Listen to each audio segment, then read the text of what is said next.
जय हिंद। आज का वीडियो काफ़ी मज़ेदार होने वाला है क्योंकि आज हम बात करने वाले हैं थेल्स प्रमेय यानी कि थेल्स थ्योरम की। और ये जो सवाल है ना, बोर्ड के एग्जाम में 5 नंबर में पूछे जाते हैं और काफ़ी महत्वपूर्ण सवाल है। और बच्चे अक्सर इस सवाल को एग्जाम में छोड़कर चले जाते हैं क्योंकि उन्हें सिद्ध करने में काफ़ी कठिनाई होती है। उनको इस सवाल से क्या होता है, डर लगता है। तो आइए आज बहुत ही सरल यानी कि आसान तरीके से मैं आपको यह थ्योरम सिद्ध करना सिखाता हूं कि यह थ्योरम हम सिद्ध कैसे करते हैं। सवाल कैसे पूछेगा आपके एग्जाम में, तो पूछेगा कि यदि किसी त्रिभुज की एक भुजा के समानांतर एक रेखा खींची जाए तो अन्य दो भुजाएं एक ही अनुपात में क्या हो जाती है, विभाजित हो जाती है। या फिर ऐसे भी पूछ सकता है कि आधारभूत अनुपातिकता प्रमेय को सिद्ध करें, और इसी को हम क्या कहते हैं, थेल्स प्रमेय या थेल्स थ्योरम कहते हैं। तो आइए इस सवाल को हम लोग क्या करते हैं, सिद्ध करते हैं। तो सबसे पहले हम क्या करेंगे, एक त्रिभुज एबीसी की हमें क्या करना है, रचना करना है। एक त्रिभुज एबीसी हमें बनाना है जिसमें बीसी के समानांतर एक डी रेखा लेना है ना। उसके बाद हम क्या करेंगे कि इस बिंदु डी से डीएन लंब एसी पर डाल देंगे, फिर बिंदु ई से ईएम लंब एबी पर डालेंगे, और साथ में हम डी से सी और बी से ई को क्या करेंगे, आपस में मिला देंगे। अब हम करेंगे क्या इसमें, तो सबसे पहले हमें लिखना है इसमें विशेष प्रतिज्ञा। तो विशेष प्रतिज्ञा में हम लिखेंगे क्या, अब ध्यान से देखेंगे। विशेष प्रतिज्ञा, तो विशेष प्रतिज्ञा में हम लिखेंगे जो सवाल कह रहा है उसी चीज को हमें क्या करना है, इसमें लिख देना है। तो माना कि एबीसी एक त्रिभुज है।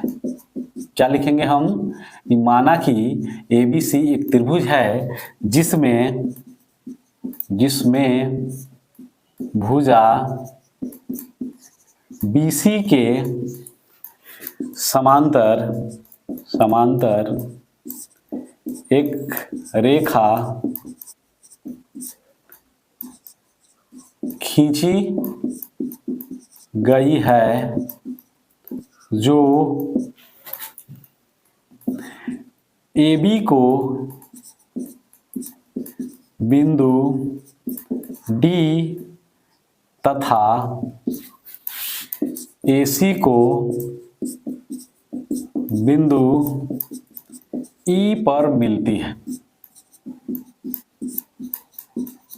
विशेष प्रतिज्ञा में हमें क्या करना है, इतना लिखना है। लिखना क्या है कि माना कि ABC एक त्रिभुज है, माना कि क्या है, ABC एक त्रिभुज है जिसमें भुजा BC के समानांतर एक रेखा खींची गई है। BC के समानांतर क्या की गई है, एक रेखा खींची गई है जो AB को बिंदु D एवं AC को बिंदु E पर मिलती है। तो हमें सिद्ध क्या करना है, तो यहां लिखेंगे सिद्ध करना है। क्या सिद्ध करना है कि AD बटा DB बराबर AE बटा EC।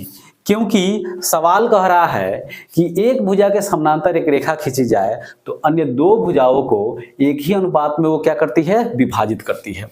तो क्या हो जाएगा, AD बटा DB बराबर AE बटा EC। यही हमें क्या करना है, सिद्ध करना। तो क्या लिखेंगे यहाँ, AD बटा DE और बराबर AD बटा DB और बराबर AE बटा क्या हो जाएगा, EC। यही हमें क्या करना है, सिद्ध करना है।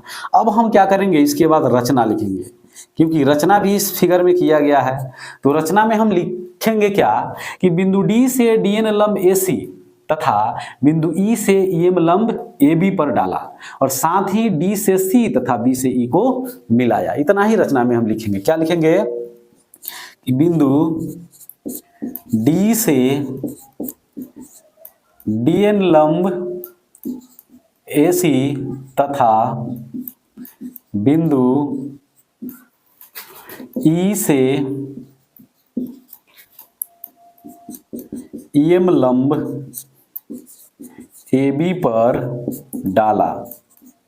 साथ में हम क्या लिखेंगे, D से C तथा B से E को मिलाया। D से C तथा B से E को मिलाया। ये हो गया क्या, रचना। रचना में हमें इतना लिखना है। अब हमें क्या करना है, इसको सिद्ध करना है। तो हम क्या लिखेंगे, प्रमाण या उपपत्ति, आप दोनों में से कोई लिख सकते हैं। तो क्या लिखेंगे, हम प्रमाण लिखेंगे। तो अब इसको सिद्ध करने के लिए हमें करना क्या होगा, सबसे पहले लिखेंगे चूंकि त्रिभुज का क्षेत्रफल क्या होता है, तो 1/2 गुने आधार गुणे क्या होता है, ऊंचाई। किसी भी त्रिभुज का जब हम क्षेत्रफल ज्ञात करते हैं तो उसमें कौन सा फॉर्मूला यूज करते हैं, तो 1/2 गुने आधार गुणे ऊंचाई। अब आप गौर से देखें, सबसे पहले हम किस त्रिभुज का क्षेत्रफल निकालेंगे, ADE एवं BDE का क्षेत्रफल निकालेंगे, और साथ में इस दोनों क्षेत्रफल का हमें क्या करना है, अनुपात भी निकालना है। तो क्या लिखेंगे, इसलिए त्रिभुज ADE का क्षेत्रफल, ADE का क्षेत्रफल, तो ADE का क्षेत्रफल क्या हो जाएगा, 1/2 गुने आधार हमें क्या करना है, इस त्रिभुज AD में AD को लेना है, तो लंब क्या हो जाएगा, यानी कि ऊंचाई EM हो जाएगा, क्योंकि ये क्या है, तो AD पर लंब है। तो क्या हो जाएगा, आधार AD और ऊंचाई हो जाएगा EM। ऊंचाई क्या हो गया, EM। तथा त्रिभुज, अब किसका क्षेत्रफल निकालेंगे, BDE का क्षेत्रफल निकालेंगे। क्या लिखेंगे, BDE का क्षेत्रफल, तो BDE का क्षेत्रफल क्या हो जाएगा, तो 1/2 गुने आधार हमें BD को मानना है, किसको मानना है, आधार BD को, तो इसका ऊंचाई क्या हो जाएगा, तो इसका ऊंचाई भी DM होगा। क्यों होगा, क्योंकि आधार BD के ही बढ़े हुए भाग पर EM क्या है, ये लंब है, तो ऊंचाई क्या हो जाएगा, EM हो जाएगा। अब हमें इस दोनों त्रिभुज के क्षेत्रफलों का क्या करना है, अनुपात निकालना है। तो लिखेंगे, इसलिए त्रिभुज ADE का क्षेत्रफल, ADE का क्षेत्रफल बटा त्रिभुज BDE का क्षेत्रफल, BDE का क्षेत्रफल, और बराबर हो जाएगा 1/2 गुने AD गुने EM, अब बटा में क्या हो जाएगा, 1/2 गुने BD गुने EM। अब आप ध्यान से देखेंगे, ये 1/2 से 1/2 क्या हो जाएगा, आपस में कैंसिल हो जाएगा, EM से EM कैंसिल हो जाएगा, तो बचेगा क्या, तो AD/BD, AD/BD, और इसको हम मान लेंगे समीकरण फर्स्ट, यानी कि ये समीकरण 1 हो गया। अब हमें अगले स्टेप में करना क्या है, कि अगले स्टेप में हमें फिर से त्रिभुज ADE का क्षेत्रफल और इस बार हमें त्रिभुज DEC के क्षेत्रफल का क्या करना है, अनुपात निकालना। तो क्या लिखेंगे, लिखेंगे पुनः त्रिभुज ADE का क्षेत्रफल, तो ADE का क्षेत्रफल क्या हो जाएगा, तो 1/2 गुने आधार, इस बार हमें क्या लेना है, AE को लेना है, तो आधार हो जाएगा AE, तो ऊंचाई क्या हो जाएगा, DN हो जाएगा, क्योंकि ये इस पर क्या है, लंब है, ऊंचाई क्या हो गया, DN। तथा त्रिभुज DEC का क्षेत्रफल, DEC का क्षेत्रफल, और DEC का क्षेत्रफल क्या हो जाएगा, तो 1/2 गुने आधार हमें EC को लेना है, तो ऊंचाई क्या हो जाएगा, DN, क्योंकि ये EC का ही बढ़ा हुआ भाग क्या है, ये है, और इस पर ये DN क्या है, लंब है, तो आधार हमें किसको लेना है, EC को लेना है, तो लंब क्या हो जाएगा, यानी कि ऊंचाई DN हो जाएगा।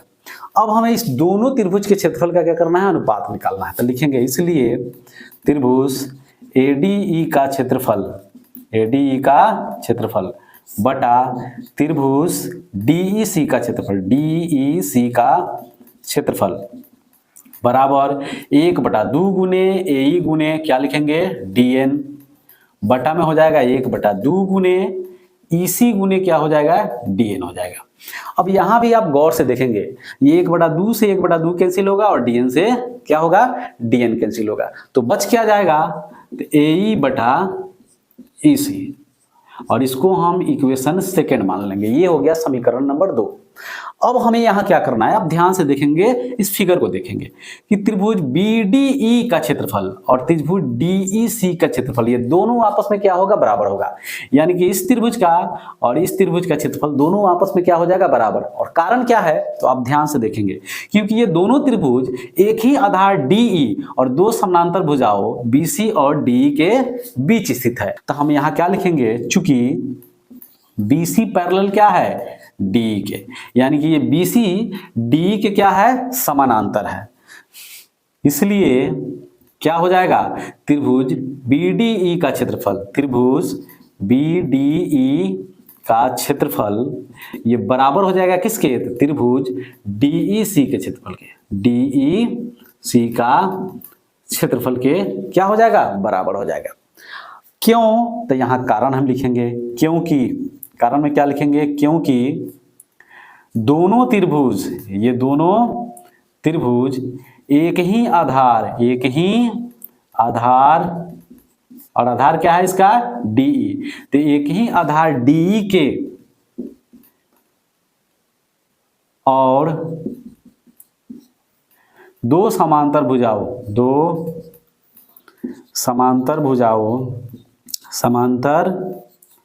भुजाओं BC एवं DE के बीच स्थित है। इसलिए इस दोनों त्रिभुज का क्षेत्रफल आपस में क्या होगा, बराबर होगा। इसलिए हम क्या लिखेंगे, इसलिए त्रिभुज ADE का क्षेत्रफल बटा त्रिभुज BDE का क्षेत्रफल बराबर हो जाएगा त्रिभुज ADE का क्षेत्रफल बटा त्रिभुज DEC का क्षेत्रफल। ये दोनों आपस में क्या होगा, बराबर होगा। इसलिए समीकरण 1 एवं 2 से, अतः समीकरण 1 एवं समीकरण 2 से, तो समीकरण 1 एवं 2 से क्या होगा, तो समीकरण 1 में देख सकते हैं आप, ये वाला पक्ष किसके बराबर है, समीकरण 2 के बाएं वाला पक्ष के, यानी कि दोनों समीकरण में बायां पक्ष क्या है, आपस में बराबर है, तो दाहिना पक्ष भी क्या होगा, आपस में बराबर हो जाएगा। तो हम क्या लिखेंगे, समीकरण 1 एवं 2 से दायां वाला पक्ष क्या है, तो AD बटा BD बराबर, इसका दायां वाला पक्ष क्या है, AE बटा EC। और यही हमें क्या करना था, सिद्ध करना था। और देख सकते हैं आप ये थेल्स प्रमेय कितने आसान तरीके से सिद्ध हो चुका है। तो आज के वीडियो में इतना ही, फिर मिलते हैं अगले वीडियो में। Thank you, wish you all the best.